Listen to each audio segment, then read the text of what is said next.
মানুহবিলাক অসুবিধা হৈছে, মানে আমাৰ বিভিন্ন অসুবিধা হৈছে ৰাস্তাটোৰ কাৰণে, আৰু এতিয়া সুবিধাটো আমাক লাগে।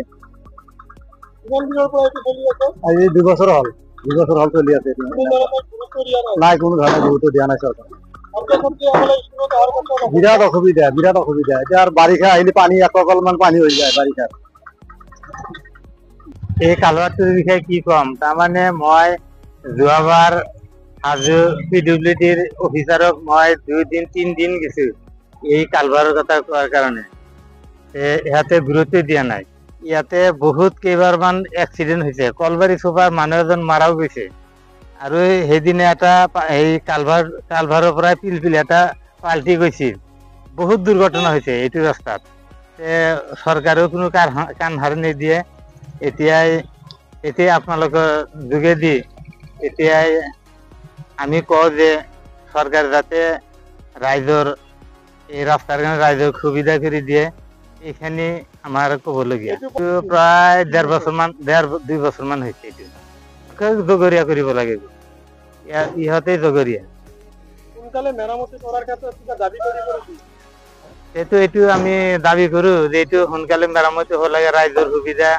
ৰাইজৰ সুবিধা হ'ব লাগে যাতায়াতৰ কাৰণে। একদম বৰপেটাৰ পৰা গুৱাহাটীলৈকে এইটো ৰাস্তাত হেৰি আছে, কানেকশ্যন আছে। গুৱাহাটীৰ পৰা গাড়ী যায়, বৰপেটাৰ পৰা গাড়ী আহে। কেইদিনমান ৰান্দাৰ পৰা বাছো এখন আহিছে, আজিকালি বাছো আহিব নোৱাৰে। যিহেতু এইটো এটা বাণিজ্য কেন্দ্ৰ হিচাপে পৰিগণিত হৈছে, এই ক্ষেত্ৰত যাতায়াতৰ ক্ষেত্ৰত যথেষ্ট অসুবিধা হোৱা দেখা গৈছে। হয়, বহুত অসুবিধা দেখা যায়। তাৰমানে মানুহ চলাচল কৰিব, সম্পূৰ্ণ গাড়ী আহিব নোৱাৰে। যিহেতু তাৰমানে বহুত আজিকালি আমাৰ ইয়াতেতো বহুত মাছৰ বিজনেছ চলি আছে। ৰাস্তাটো এই এনেকুৱা কাৰণে গাড়ীও আহিব নোৱাৰে। মাথাউৰি ৰাস্তা দি গৈ থাকোতে বহুত ৰাস্তা তাতে বহুত ক্ষতি হৈছে। এই ঠাইখিনিৰ নাম বঙালপাৰা ৰতনপুৰ। উল্টি যায়, পাল্টি যায়, ফালে পৰি যায়। ফালে মানুহ এজন আমাৰ হেৰিৰ এই বাঙালতলাৰ মানুহ এজন মাৰা গেছে। ইয়াতে এক্সিডেণ্ট হৈ পেলাই মানুহটো মাৰা গেছে। তাৰপিছত আৰু বাইক এক্সিডেণ্ট হৈ পেলাই মানুহ 2টা আহত, আৰু এটা নিহত হোৱা বুলি হৈছিল। কিছু এতিয়া বোলে বাচিছে মানুহজন, ক'ব নোৱাৰো। ছাত্ৰ ছাত্ৰীসকলৰ খুব অসুবিধা। তাৰমানে বাৰিষাত পানী এক কঁকাল, এইটো কালভাৰৰ ওপৰত বাৰিষাত পানী এক কঁকাল কৰি হয়। এতিয়া বিধায়কক বহুত জনোৱা গেছি, কিন্তু একো কৰা নাই। আৰু 2-3 বাৰ এনেকে মানে কোৱা গেছি, কোনো কাম হোৱা নাই। এতিয়া গাড়ী যাব নোৱাৰে। পুলিচো আহিছিল, 1 তাৰিখে পুলিচো আহি পেলাই ৰাস্তাটো অলপ ব্লক কৰি দি গেল।